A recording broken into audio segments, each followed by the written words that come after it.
Hello बच्चों, क्या हाल चाल। तो मैं उम्मीद करता हूँ कि आप सभी बहुत अच्छे होंगे। और यहाँ पे मैं आप लोगों के लिए लेकर आया हूँ कक्षा 11 का चैप्टर नंबर 1 मात्रक एवं मापन।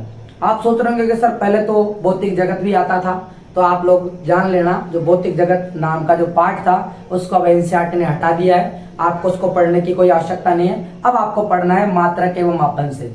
अब मात्रक एवं मापन से अगर अपन शुरुआत कर रहे हैं तो अपन यहाँ पे जानेंगे कि मापन क्या होता है। पहले तो क्या जानेंगे, मापन क्या होता है। मापन को अपन क्या कहते हैं, इंग्लिश में क्या कहते हैं, इंग्लिश में कहते हैं मेजरमेंट। मेजरमेंट जैसे आपको कोई प्लाट है तो उसका मेजरमेंट करना है तो आप मेजरमेंट बोलोगे, क्या करोगे, मेजरमेंट। मेजरमेंट करना है आपको, जैसे आपको कोई अपने कमरे के लिए कारपेट लेके आने तो आप मेजरमेंट करके जाओगे। क्या करके जाओगे, मेजरमेंट करके जाओगे।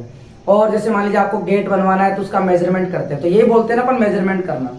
तो मेजरमेंट करना होता है तो मापन करने की आवश्यकता क्यों पड़ती है। पहली बात तो ये कि अपने को मेजरमेंट करने की आवश्यकता क्यों पड़ रही है, क्योंकि अंदाजे से जाके तो तुम कोई चीज बना नहीं सकते कि भाई आप दुकानदार को बोलो कि भाई मेरा गेट इतना बड़ा है और इतना चौड़ा है, तो वो कैसे क्या करेगा भाई, किस आधार पे बताएगा।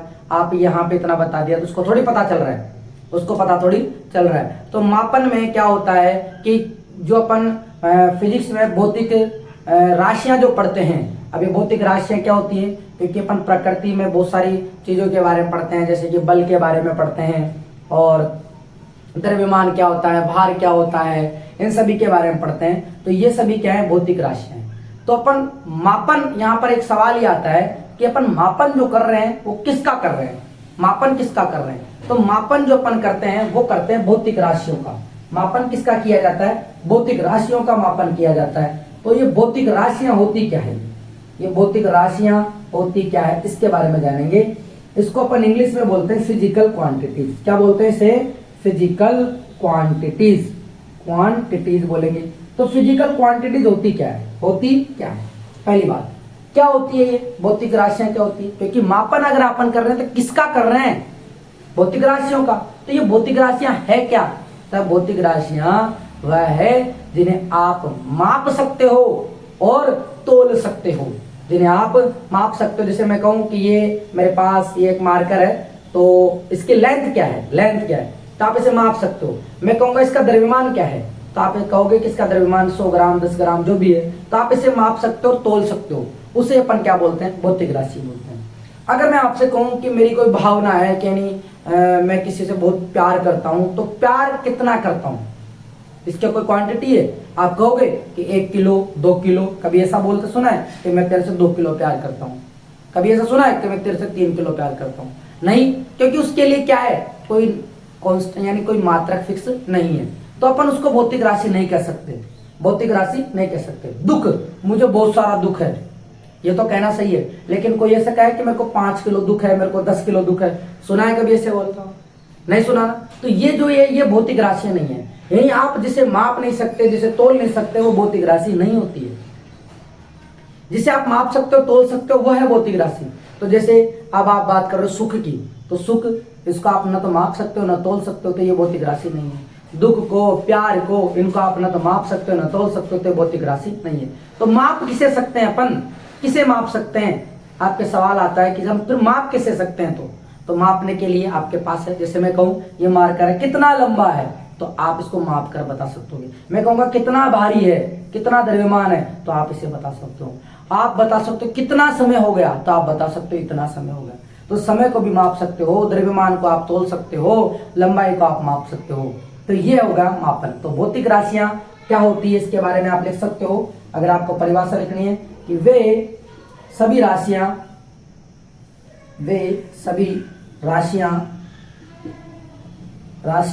जिन्हें क्या कर सकते हैं, जिन्हें मापा व तोला जा सकता है, जिन्हें मापा व तोला जा सकता है, भौतिक राशियां कहलाती है। क्या कहलाती है, भौतिक राशियां कहलाती है। उदाहरण क्या क्या लिख सकते हो आप इसके आप उदाहरण लिख सकते हो। जैसे कि मान लीजिए लंबाई है, लंबाई को आप माप सकते हो। द्रव्यमान है, द्रव्यमान को आप माप सकते हो, तोल सकते हो। समय है, ये सभी क्या है, भौतिक राशियां हैं। बल भी एक तरीके की भौतिक राशि है। त्वरण, वेग, है ना, भार, ये सभी क्या है, भौतिक राशियां, ये सभी भौतिक राशियां है।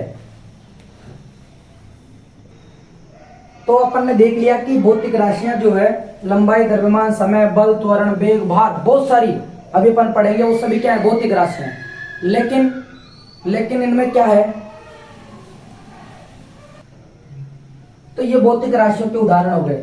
लेकिन ये भौतिक राशियां जो है इनको अपन बांट सकते हैं, इनको अपन डिवाइड कर सकते हैं, क्लासिफाई कर सकते हैं। तो भौतिक राशियों को अपन एक तो दिशा के आधार पर अगर बांटें, दिशा के आधार पर, तो दिशा के आधार पर, वैसे अपन बाद में पढ़ेंगे इसको, मैं आपको बस जनरल आइडिया दे रहा हूँ। दिशा के आधार पर अगर बांटेंगे तो ये राशियां हो जाती है, एक तो सदिश राशियां होती है, यानी भौतिक राशियां एक सदिश होती है और एक क्या होती है अदिश होती है। सदिश क्या होती है, जिसका परिमाण भी होता है और जिसकी दिशा भी होती है, जिसका परिमाण भी होता है और जिसकी दिशा भी होती है, वो सदिश है। और अदिश जिसका परिमाण है और जिसकी दिशा नहीं है, जिसका परिमाण है जिसकी दिशा नहीं है, वो क्या है अदिश राशि है, वो क्या है अदिश राशि है। ऐसे ही और भी इसके अंदर इंक्लूड करेंगे अपन प्रदिश राशियां, वो सब अपन बाद में पढ़ेंगे। लेकिन यहाँ पे बात आ रही कि अगर ये भौतिक राशियां जो है, अगर अपन मेन अगर बात करेंगे, तो मैंने दिशा के आधार पर आपको बता दिया, लेकिन अपन मेन बात करें तो भौतिक राशियां सबसे पहले आती है मूल राशियां। सबसे पहले कौन सी राशियां आती है, मूल राशियां। मूल से ही आपको पता पड़ रहा है कि मूल क्या है, यानी जिसका उत्पन्न किसी और से नहीं हुआ हो, वो खुद अपने आप में एक खुद की राशि हो। अब वो क्या होती है, वो क्या होती है, जैसे लंबाई है, तो लंबाई एक जो है वो खुद की मूल राशि है। ठीक है, आप इसे उतारना चाहो तो इसका स्क्रीनशॉट ले लो। ठीक है, मैं इसे मिटा देता हूं। मूल राशियों के प्रकार, एक होती है मूल राशियां, दूसरी होती है व्युत्पन्न राशियां। तो मूल राशियां वो राशियां होती है जो खुद में अपने आप में खुद की एक राशि है और जो किसी और से उत्पन्न नहीं हुई है, वो मूल राशि है। जैसे कि उदाहरण की बात करें तो मूल राशियों में आप पढ़ोगे, मूल राशि जैसे होती है लंबाई। लंबाई अपने आप में खुद एक राशि किसी से उत्पन्न नहीं हुई है, तो लंबाई, द्रव्यमान, समय, इसके अलावा यहाँ पे विद्युत धारा और तापमान, क्या तापमान, और यहाँ पे प्रकाश की तीव्रता, प्रकाश की, या फिर आप ज्योति की तीव्रता बोल सकते हो, प्रकाश की तीव्रता। इसी में एक और ऐड करेंगे अपन, ज्योति की तीव्रता, और ये इस तरीके से, और तापमान हो गया, और पदार्थ की मात्रा। तो ये इस तरीके से ये मूल राशियां होती है। और मूल राशियां जो संख्या में होती है वो 7 होती है, 1 2 3 4 5 6 और एक ये 7। इसे आप ज्योति की तीव्रता भी बोल सकते हो। तो मूल राशियां संख्या में कितनी होती है, 7 होती है। तो मूल राशियां, लंबाई, अगर आप बात करते हो लंबाई की, तो लंबाई एक मूल राशि है, यानी इसका व्युत्पन्न किसी और से नहीं हुआ है, ये अपने आप में पहले से ही, सबसे पहले शुरुआत ही लंबाई से हुई। द्रव्यमान, किसी भी वस्तु का जो द्रव्यमान होता है, ये भी एक मूल राशि है। समय, ये भी मूल राशि है। विद्युत धारा, ये भी मूल राशि है। तापमान, ये भी मूल राशि है। प्रकाश की तीव्रता, ज्योति की तीव्रता, ये भी मूल राशि है। और पदार्थ की मात्रा, ये भी क्या है, मूल राशि है। तो मूल राशियां ये अपने आप में खुद की स्वयं की राशि है, इसलिए इसको मूल राशियां कहते हैं। अब बात आती है कि व्युत्पन्न राशियां क्या होती है। व्युत्पन्न राशियां यानी डिराइव्ड की हुई यूनिट, डिराइव्ड क्वांटिटी जिसे अपन बोलेंगे। तो डिराइव्ड क्वांटिटीज क्या होगी, यानी जो मूल राशियों की सहायता से बनाई गई हो, जो मूल राशियों की सहायता से बनाई गई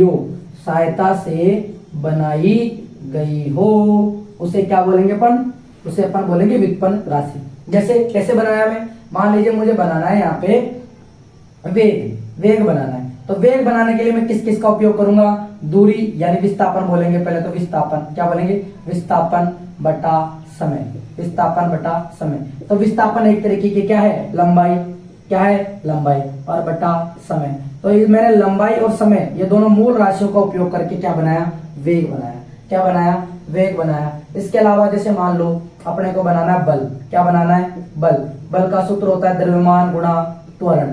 तो अपन इसमें क्या करेंगे, इन मूल राशियों का उपयोग करेंगे। जैसे द्रव्यमान मूल राशि है, त्वरण में भी मूल राशि है, तो इनका उपयोग करके अपन ने क्या बना दिया, एक व्युत्पन्न राशि बना दी।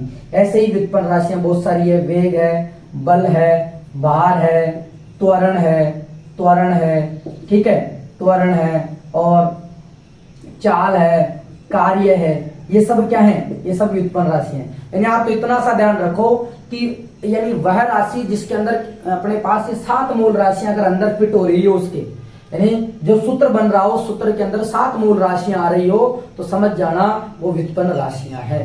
तो भौतिक राशियों को अपन 2 भागों में बांटते हैं, पहला मूल राशि के रूप में, दूसरा व्युत्पन्न राशि के रूप में। तो मूल राशि जो किसी और से उत्पन्न नहीं हुई है वो है लंबाई, द्रव्यमान, समय, विद्युत धारा, तापमान, प्रकाश की तीव्रता यानी ज्योति की तीव्रता, और एक और है पदार्थ की मात्रा। ये मूल राशियां हैं। इन्हीं की सहायता से अगर और कोई राशि बन रही है तो उससे अपन बोलते हैं व्युत्पन्न राशियां। जैसे कि बल का सूत्र बन रहा है वो मूल राशि का उपयोग करके बन रहा है। बल है, भार है, त्वरण है, चाल है, कार्य है, ये सभी क्या है यहाँ पे व्युत्पन्न राशियां हैं। क्या है ये सभी यहाँ पे व्युत्पन्न राशियां। इस तरीके से आप इसका स्क्रीनशॉट ले लो। हमने भौतिक राशियों के प्रकार जान लिए, मूल राशि और व्युत्पन्न राशि। तो अपन ने मापन जान लिया कि मापन की आवश्यकता क्यों होती है, और जो मापन अपन करते हैं वो किसका करते हैं, भौतिक राशि का करते हैं। तो वो भौतिक राशि क्या होती है ये भी हमने जाना, ये कितने प्रकार की होती है ये भी अपन ने जान लिया। अब बात ये आती है कि इस भौतिक राशियों को अपन मापेंगे तो मापेंगे कैसे। उसके लिए कोई ना कोई मान तो निश्चित करना पड़ेगा ना, कि आपको लंबाई मापना है तो आप लंबाई को किस में मापोगे, द्रव्यमान को किस में मापोगे, समय को किस में मापोगे।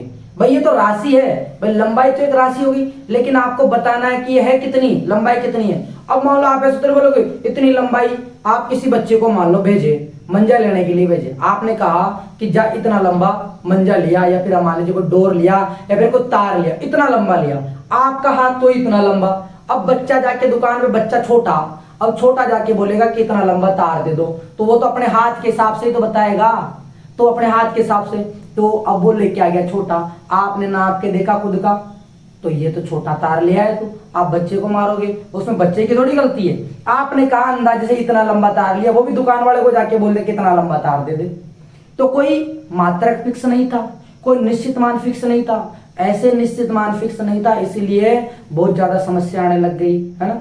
जा अपन पहले मान लीजिए आप बोलते कि जा इतनी, पहले क्या होता था, गेहूं का बंटवारा जो करते थे कि भाई तूने इतनी मुट्ठी अनाज दिया तो इतना मैं दूंगा, तूने इतने कटोरी अनाज दिया तो मैं भी इतना दूंगा। तो वो तो साइज के हिसाब से, साइज में कम ज्यादा भी जा सकता था, तो कोई निश्चित मात्रक नहीं था। तो इसका निश्चित मान फिक्स किया गया कि अगर आपको लंबाई में, जैसे मैं कहूं कि आपको जयपुर जाना है, क्या जाना है, जयपुर जाना है। अब जयपुर, एक तो मैं अंदाजे से कहूं कि जयपुर जो है यहाँ से 1000 कदम दूरी पर है, 1000 कदम दूरी पर है। अब मेरे कदमों की लंबाई अलग है और आपके कदमों की लंबाई अलग है, तो आप कहाँ कैसे पहुंच पाओगे, बिल्कुल एग्जैक्ट जगह पे पहुंच पाओगे क्या। मेरे 1000 कदम में कहाँ जा रहा हूं और आपके 1000 कदम कहाँ जा रहे हैं, है ना। तो कदम की जो साइज होती है सबकी अलग अलग होती है, सब बराबर कदम पे थोड़ी रखते पाऊं।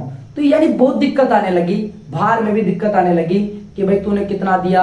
यानी तो ये दिक्कत को दूर करने के लिए यानी पहले आदान प्रदान होता था चीजों का, आदान प्रदान यानी विनिमय होने लगा।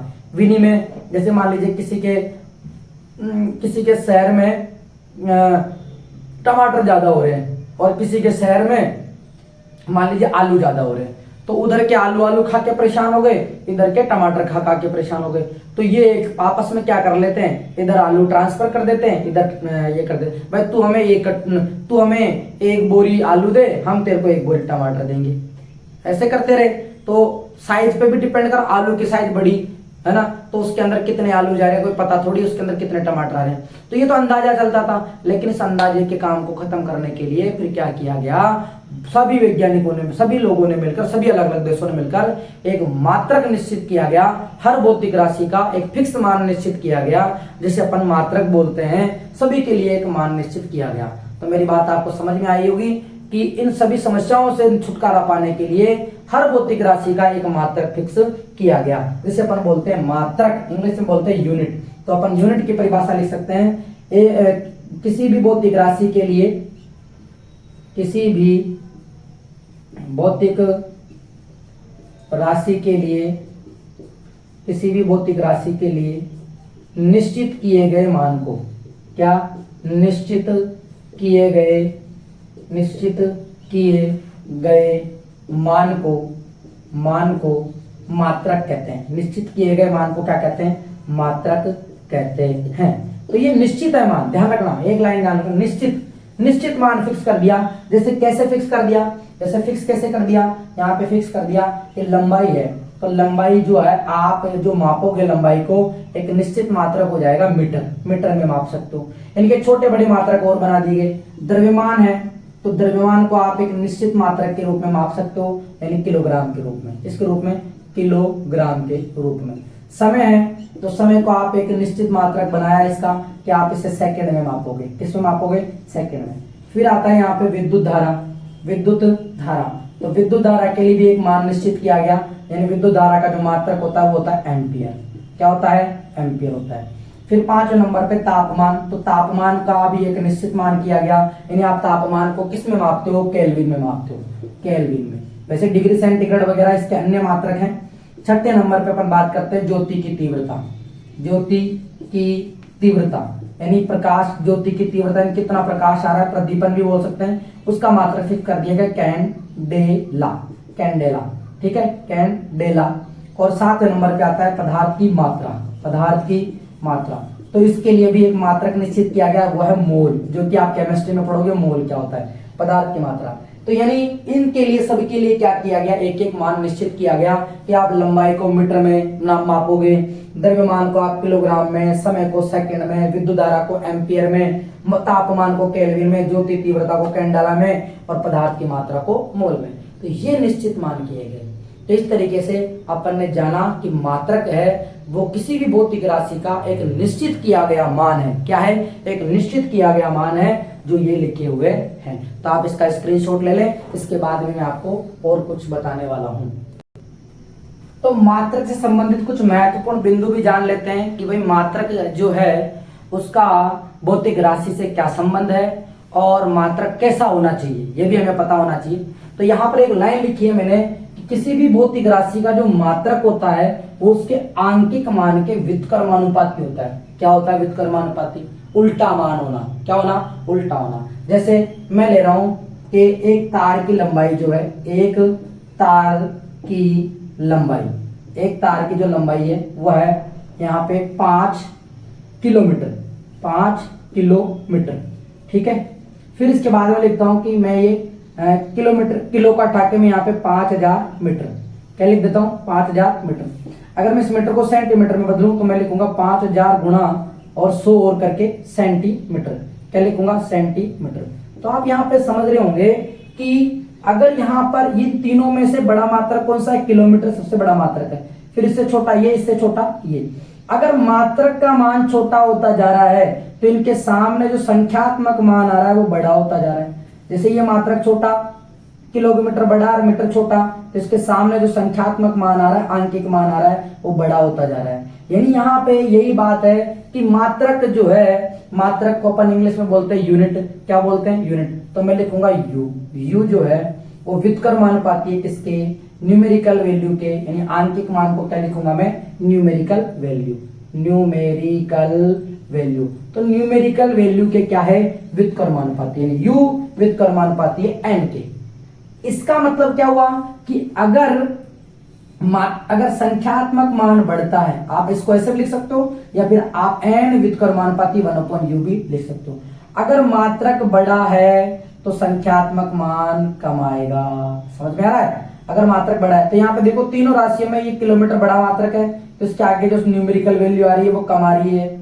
अगर आपने मात्रक को छोटा कर दिया तो संख्यात्मक मान बढ़ गया, अगर आपने इससे भी छोटा कर दिया तो संख्यात्मक मान बढ़ गया। तो इस लाइन का मतलब यही है कि किसी भी भौतिक राशि का जो संख्यात्मक मान होता है वो उसके मात्रक के व्युत्क्रमानुपाती होता है, या फिर आप ये कह सकते हो कि किसी भी भौतिक राशि का जो मात्रक होता है उसके आंकिक मान यानी संख्यात्मक मान का व्युत्क्रमानुपाती होता है।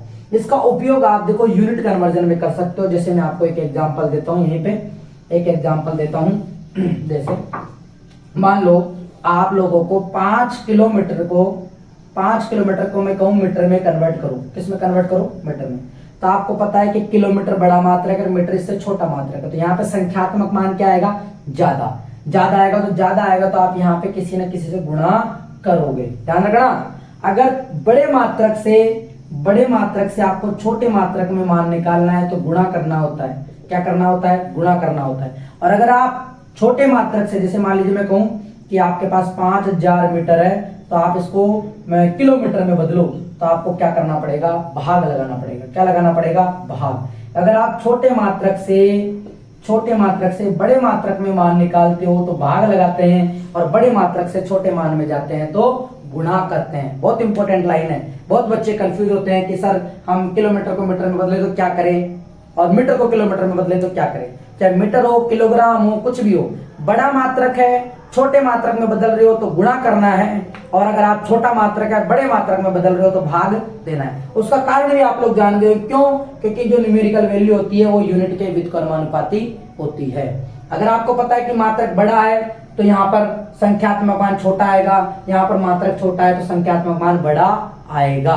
तो मेरी बात आपको समझ में आ गई होगी। इस तरीके से अपन कह सकते हैं कि किसी भी भौतिक राशि का मात्रक उसके आंकिक मान के व्युत्क्रमानुपाती होता है। इसके अलावा मात्रक से संबंधित और कौन से महत्वपूर्ण बिंदु हो सकते हैं, तो उसका महत्वपूर्ण बिंदु ये हो सकता है कि मात्रक कैसा होना चाहिए। अब बताओ, अगर मात्रक किलोमीटर है, मान ली गर्मी तेज पड़ रही है, तो क्या किलोमीटर मीटर में बदल जाएगा? क्या किलोमीटर तो मीटर में रहेगा, किलोमीटर किलोमीटर ही रहेगा, चाहे गर्मी हो, सर्दी हो, बरसात हो, कुछ भी हो, तो मात्रक कभी नहीं बदलता। ऐसा थोड़ी कि भारत के अंदर तो किलोमीटर बोल रहे हैं और वहां पर पाकिस्तान के अंदर कुछ और ही बोल रहे हैं, या फिर फ्रांस में कुछ और बोल रहे हैं, जर्मनी में कुछ और बोल रहे हैं। तो ऐसा नहीं है। मात्रक जो बनाया है सभी देशों के राय मशवरा से बनाया है, और मात्रक जो है सभी जगह पे सर्वमान्य होने चाहिए। ऐसा मात्रक होना चाहिए। अब आप अपने हिसाब से गाँव में अपने हिसाब से एक ईंट का वजन आप 3 किलो मान लेते हो, तो क्या हर जगह ईंटों का वजन सेम है क्या? नहीं ना। तो ये स्टैंडर्ड मान थोड़ी है। आपने किसी घर में बना लिया, बांट बना लिया, 5 किलो के बांट के रखे, अरे वो पत्थर की आप गिरेगा करेगा तो उसका वजन कम भी तो होगा, तो वो स्टैंडर्ड मान नहीं होते। जैसे आप पसेरी बोल देते हो, शेर बोल देते हो, तो ये ग्रामीण मात्रक हैं। ये हमारे खुद के बनाए हुए मात्रक है। अगर आप वहां जाके पाकिस्तान में या अमेरिका में जाके बोलो कि क्या नाम, एक शेर चीनी दे दो, एक शेर, तो भैया वो तो और कुछ समझ जाएंगे। शेर, उनको थोड़ी पता है शेर क्या होता है, पशेर क्या होता है? ये उनको थोड़ी पता है। तो वैसे बहुत सारी कहावत भी बनी हुई है, तो उसके ऊपर आपको ध्यान नहीं देना है, क्योंकि ये मात्रक क्या है, फिक्स किए हुए है, जो सभी जगह पे सर्वमान्य है। ध्यान रखना, सभी जगह पे सर्वमान्य होने चाहिए। पहली बात तो सर्वमान्य होने चाहिए। ऐसा नहीं कि अपने यहाँ के राजस्थान के लोग तो मान रहे हैं और कहीं और के मान रहे नहीं है। तो मात्रक सर्वमान्य होने चाहिए। कहीं पे भी चले जाओ आप, मीटर तो मीटर ही बोलेंगे, चाहे इंग्लिश बोलो, उर्दू बोलो, पाकिस्तानी बोलो, कुछ भी बोलो, केरला बोलो, सब यही बोलेंगे, सर्वमान्य होने चाहिए। उनको भी पता है कि लंबाई मीटर में मापते हैं, किलोमीटर में मापते हैं, सेंटीमीटर में मापते हैं, ये सब। इसके अलावा इन पर ताप दाब का कोई प्रभाव नहीं पड़ना चाहिए। ताप का दाब का ऐसा नहीं है भाई साहब गर्मी तेज पड़ रही है तो मात्रक चेंज हो गया, नहीं। ताप दाब घनत्व इन्हीं किसकी का कोई प्रभाव नहीं पड़ना चाहिए। इन पर कोई प्रभाव नहीं पड़ना चाहिए, ठीक है, नहीं पड़ना चाहिए। एक तो ये हो गया, मात्रक सभी जगह पे लागू होने चाहिए, और मात्रक जो है सभी ताप दाब का कोई प्रभाव नहीं पड़ना चाहिए। दबाने से करने से मात्रक बदलने नहीं चाहिए। तो ये जो मैंने आपको बताया, ये मात्रक से संबंधित कुछ महत्वपूर्ण बिंदु हैं, और इसको आप स्क्रीनशॉट लेके अपने कॉपी में नोट डाउन कर सकते हो। तो हमने यहाँ तक जान लिया। अब इसके नेक्स्ट वीडियो में अपन जानेंगे मात्रकों की अलग अलग पद्धतियां। यानी मात्रकों के लिए जैसे फ्रांस वालों ने कुछ अलग ही पद्धति बना रखी है, गाउसियन पद्धति अलग है, ब्रिटिश वालों ने अलग पद्धति बना रखी है। तो पद्धतियां क्या हैं, उन पद्धतियों के बारे में जानेंगे, और इनके अलावा जो उनमें संशोधन करके एक नई पद्धति बनाई गई जो सभी जगह पे लागू है, सभी जगह पे लागू है। और जो हम फिजिक्स पढ़ेंगे तो हमें सबसे ज्यादा वही पद्धति काम में लेनी है, इसलिए अपन उस पद्धति को भी आगे वाले वीडियो में पढ़ेंगे। तो आपको ये वीडियो कैसा लगा कमेंट बॉक्स में जरूर बताना, और अपने दोस्तों के साथ शेयर करना। अगर जो नया आया है, जो पहली बार देख रहा है, तो इस चैनल को सब्सक्राइब कर लेना, क्योंकि इस पर आपको क्लास 11, 12 के फिजिक्स के और क्लास 10 के साइंस के वीडियो वगैरह सब कुछ आपको फ्री नोट्स, फ्री वीडियो उपलब्ध होंगे। तो ठीक है, मिलते हैं नेक्स्ट वीडियो में, तब तक के लिए जय हिंद, जय भारत।